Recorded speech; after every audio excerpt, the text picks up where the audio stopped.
Clinicals. You're going to be practicing as a student nurse in the facilities that you go into. As a student, once again, you are liable for your own actions. Your instructors are not liable for your actions, only for the information they give you and for making certain that appropriate supervision is provided. You will only be able to do those skills in which you have properly checked off on in the skills lab. If you are unsure whether you can do something in clinical, verify it with your instructor. If you can't make contact with the instructor, you may observe until you get clarification. Performing skills and tasks in the clinical facility that you are not qualified to do could result in disciplinary action up to and including dismissal from the program. If you are allowed to perform tasks at work as an aide or a tech, but you have not checked off at school, you can't perform those skills or tasks while you are at the facilities as a student. This applies in the reverse as well. If you can perform skills and tasks as a student, you've got to verify with your employer if you can perform those same tasks as an aide or a tech. You are not allowed to miss more than 10% of scheduled clinical per semester or 8 hours of maternal child clinical. Missing over 10% of clinical time will result in a failure of the course. There is no guaranteed makeup provided, so don't count on there being a makeup day if you miss a day. There may be assignments required for you to complete some of the missed clinical time. And again, if clinicals are canceled due to weather, that time may need to be made up due to state requirements. The instructor will determine if the student is too ill to attend. A no-call or no-show is not calling or not showing up for a scheduled clinical day. You will be placed on final warning with the very first offense, and a second offense will result in your dismissal from the program. All clinical hours are made up per hour missed. Assignments, again, may be issued for any clinical time missed. On-campus clinicals are going to provide you with a safe place to learn and practice your skills without having to worry about harming a live person. Once a skill is reviewed in clinical lecture, then you may perform it in checkoffs. Use your time wisely. If you are not checking off on a skill, you should be practicing or completing an assignment per instructor discretion. And be prepared when you check off. This is not the time for you to be asking questions on technique. During practice, your instructors will coach you, but your instructors will not coach you during the checkoff. Instructors can provide gentle coaching when performing a skill at a clinical site, however, but during checkoffs, your instructor's not there. Well, physically they're there, but they're not there to answer questions. During checkoffs, always make sure that you follow the nursing process in order. In other words, make sure that you assess before you intervene. Treat the mannequins as real people. Again, your instructors are going to be watching you, but they aren't really there, so don't ask questions of them. And be prepared for your checkoff. If you feel you made a mistake as you're checking off, you can always start over. If you make a mistake, advise your instructor what you did and how you should have done it. You cannot break sterile fields even if you are performing a skill on a mannequin. You have to do it correctly. You will be issued skills packs that you must purchase. Bring these to your on-campus clinicals. That is required. You should use all of the items in your skill pack by the time the clinical course is completed. And all students are required to keep the skills lab clean. All mannequins should be carried by 2 people when they're moved. All mannequins should be returned to the original spot at the end of the day on a clinical campus day. All mannequins should be covered, beds neatly made, supplies put away, trash disposed of, etc. prior to dismissal. Never use betadine on mannequins. And if you have placed tape or a dressing on a mannequin during a checkoff skill, prior to the end of the day, prior to you being dismissed from your class, these dressings should be removed. The nursing student will be responsible for professional appearance in all clinical facilities. Failure to comply with the uniform policy may result in dismissal from that day's clinical. Body cleanliness and absence of odor are required. No strong odors, including but not limited to perfume, cologne, aftershave, or tobacco products. You are not allowed to smell like smoke. So don't smoke in your car prior to clinicals. That smoke will permeate itself into the fibers of your scrubs. You will be sent home if you smell like cigarette smoke. Cigarette smoke smell can make patients who are already sick feel worse. Your uniform must be clean and laundered daily. No wrinkles. Make sure you're wearing your appropriate uniform. That includes your name tag and undergarments, bras, underwear. It can include a white round-necked short or long-sleeve t-shirt under your scrub top, bright white socks, clean closed-toe and heeled, low-profile rubber-soled white shoes. Your scrubs and your shoes are not to be worn in public places. If you collect an assignment prior to a clinical day, you can wear street clothes, but you must wear your lab coat.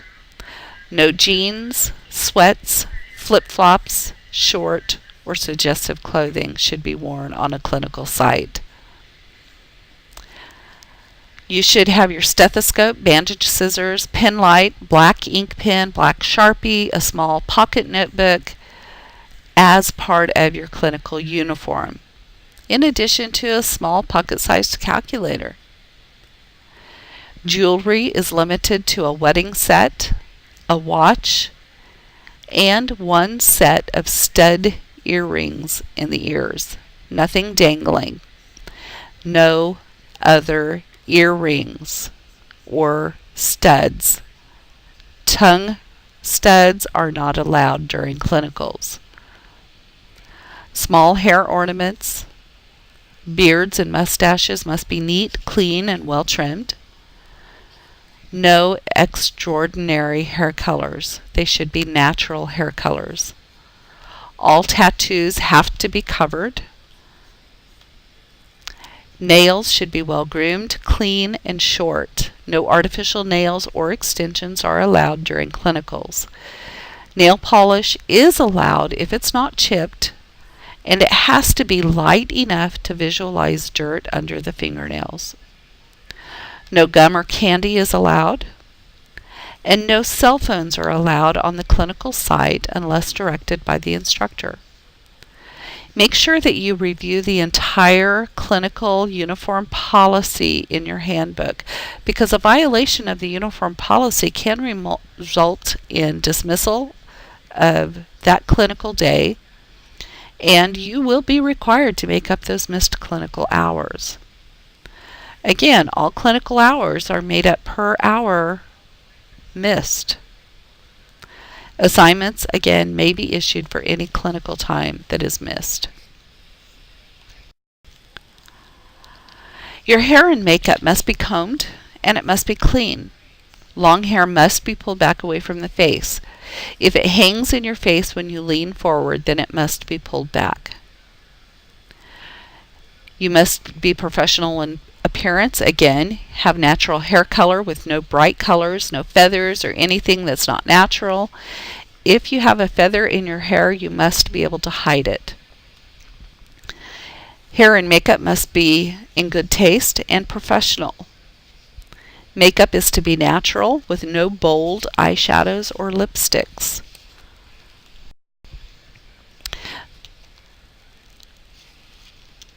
Jewelry is limited again to a wedding set, band, a watch. One set of stud earrings is allowed. No facial piercings are to be seen. The jewelry or plug retainers used to keep holes open are not allowed on any clinical days or sites. Fingernails should be natural with no fake nails. That includes gels, wraps, overlays, or shellac. These are sources, and it has been proven that these are sources of infection. Nail length is to be no longer than the tip of your finger, so about a 1/4 inch in length. Clear nail polish is allowed, but you need to be able to visualize the nail beds through the polish, and the polish must be in good repair, so no cracking or chipping or flaking. Cell phones are not allowed in any clinical facility. You are welcome to call your instructor from a phone at the desk. There are some instructors that will allow you to carry your cell phone to contact the instructor only, but if you are caught with your cell phone, you might receive deductions on your daily evaluation. Also, we do not allow camera devices to be used at the clinical facilities. We do require you to bring your tablets to the clinical facility, but the camera function should never be used. Do not take pictures of yourself, friends, patients, or anything else at clinicals.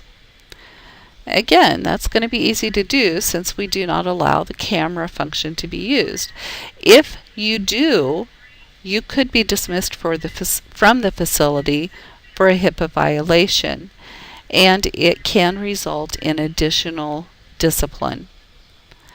If you need to look up something, there's a wealth of resources in the clinical facilities, and that is why we require you to bring your tablet, because your textbooks should be downloaded on your tablet.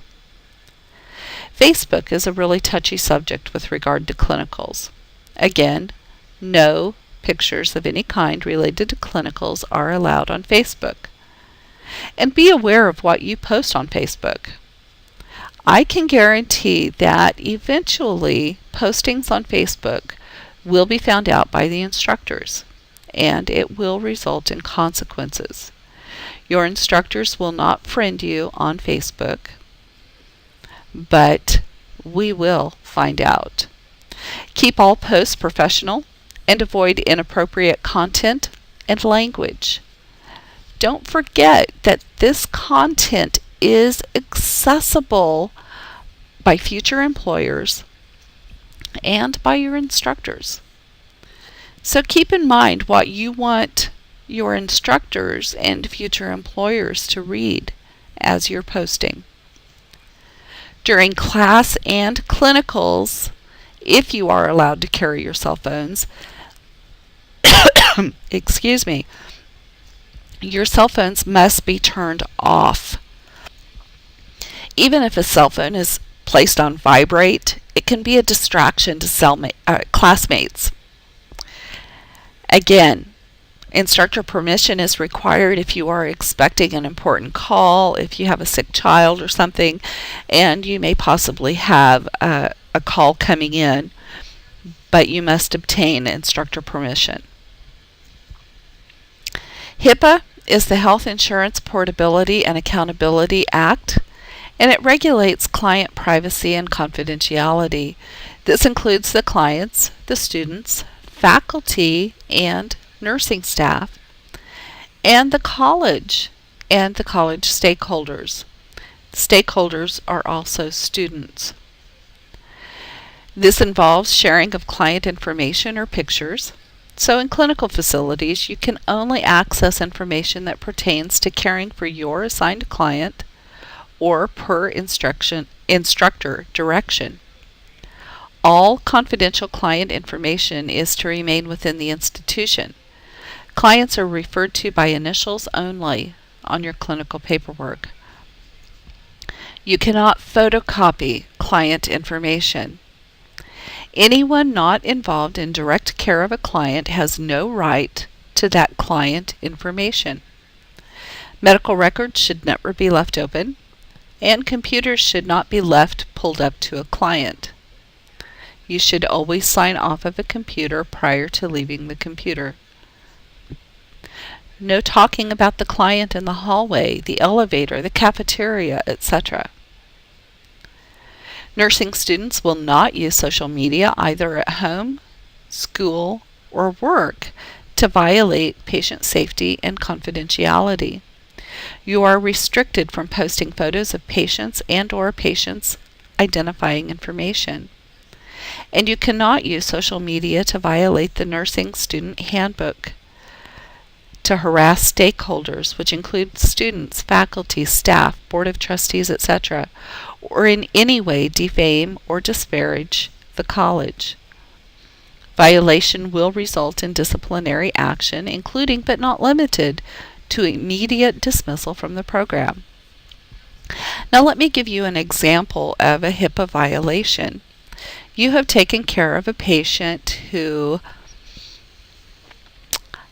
had this really gross gunshot wound, and it's become infected, and you were really excited, you learned a lot, and you wanted to share this information with everyone because you're so excited about what you're learning. So you go home and on your Facebook you start talking about this gunshot wound patient that you were taking care of. You don't put any names on there, you don't put the gender, you don't put the age, etc. But there is enough information in there that the spouse of this gunshot victim saw this information that was passed on through Facebook, and they were able to identify their spouse as being this patient. You have violated HIPAA regulations. So you just cannot post any information about your client whatsoever in any social media. Last minute thoughts. Once again, that name tag is part of your uniform. Has to have your photo, and it must be worn to all clinical facilities. Your uniform is not to be worn in public places. You are responsible to have all the required items on the clinical site in your pockets. Read the handbook again. You are ultimately responsible for all information located within it, whether we have specifically covered it in lecture or not.